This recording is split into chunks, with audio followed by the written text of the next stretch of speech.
messieurs, chers amis, fidèles de l'émission Escapade, bonjour, bon dimanche et bonne semaine. Je vous invite à méditer avec moi ce matin dans le premier livre des rois, le chapitre 17, le verset 2. Un roi, chapitre 17, verset 2.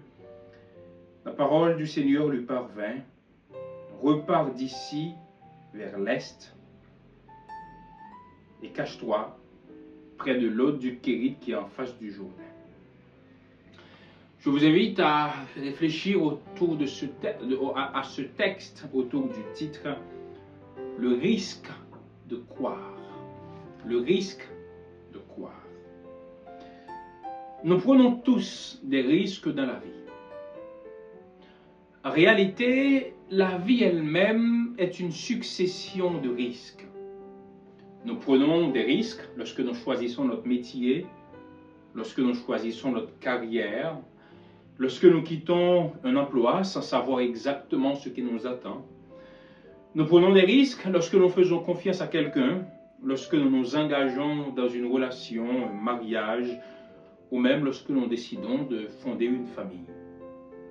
Nous prenons des risques lorsque nous exprimons une opinion, lorsque nous changeons de cap, ou lorsque nous décidons de sortir de notre zone de confort. Ce sont des situations qui nous parlent à chacun d'entre nous. Chaque jour, consciemment ou inconsciemment, nous avançons sans tout maîtriser, sans tout voir, sans garantie absolue, pourtant nous avançons quand même. D'ailleurs, si nous attendions d'avoir toutes les garanties du monde pour nous lancer dans un projet, nous serions toujours au point de départ parce que nous n'allons rien tenter. Nous prenons tous ces risques pour tous les domaines divers et variés de la vie. J'aimerais vous demander, comme je me demande à moi-même aujourd'hui, est-ce que nous sommes prêts à risquer de croire en Dieu? Je vous pose cette question parce que courir le risque de la foi, c'est une aventure. C'est un saut dans l'inconnu.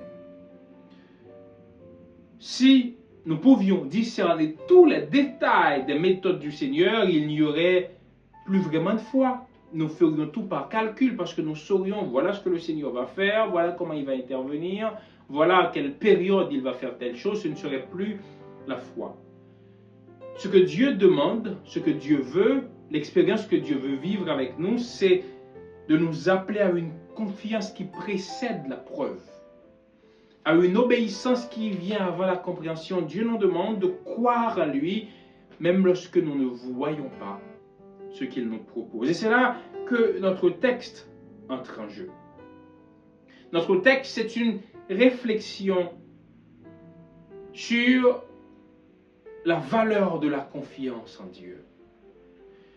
Est-ce que nous sommes prêts à risquer de croire en Dieu?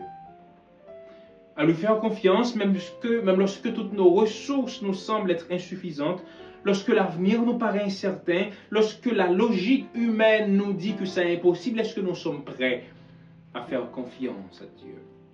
Élie et la veuve de Sarepta ont vécu cette expérience. Dans notre texte, le Seigneur envoya Élie à l'endroit le plus improbable pour y trouver de la nourriture. Dieu envoie Élie à la maison d'une veuve. À l'époque, quand une femme était veuve, elle n'avait presque plus de moyens, elle ne pouvait pas subvenir à ses besoins, à moins qu'elle soit née dans une grande famille où son mari avait de grandes possessions. Et le texte nous montre que là où Dieu a envoyé Élie pour trouver la nourriture, cette veuve n'avait rien. Elle n'avait même pas de quoi manger.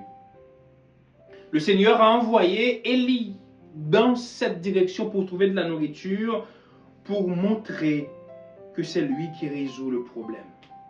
Dieu va nous surprendre encore quand il va envoyer Gédéon combattre une armée aussi nombreuse que le sable de la mer avec 300 hommes, choisis par une méthode assez curieuse, choisis parmi ceux qui avaient l'appello comme des chiens.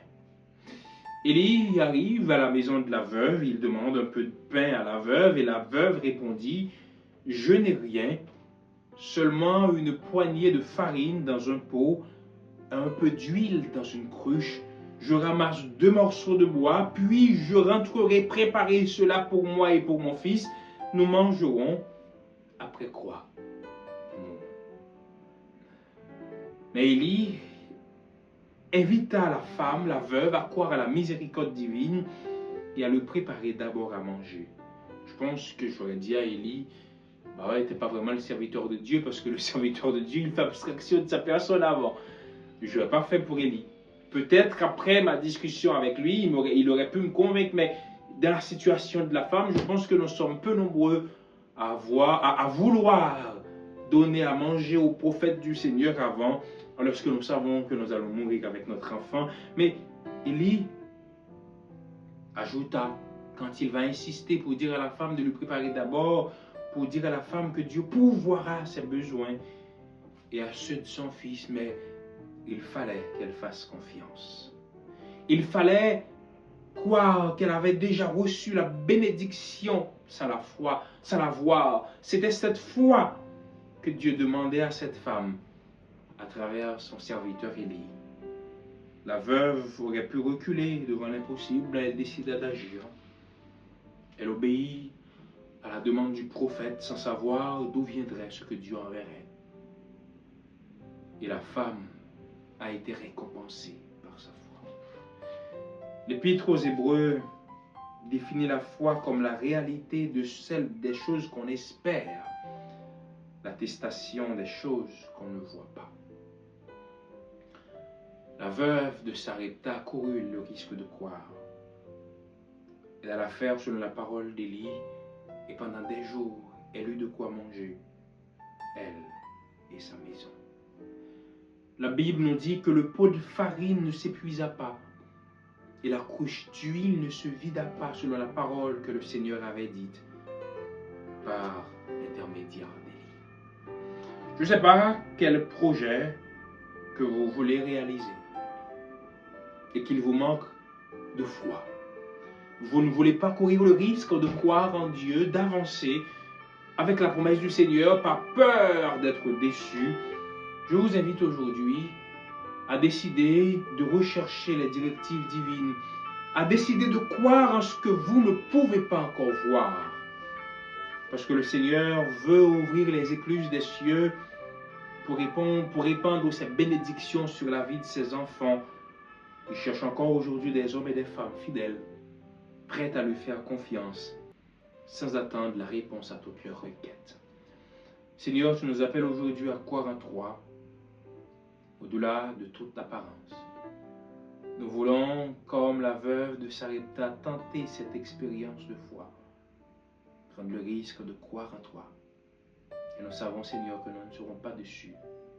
Au nom de Jésus.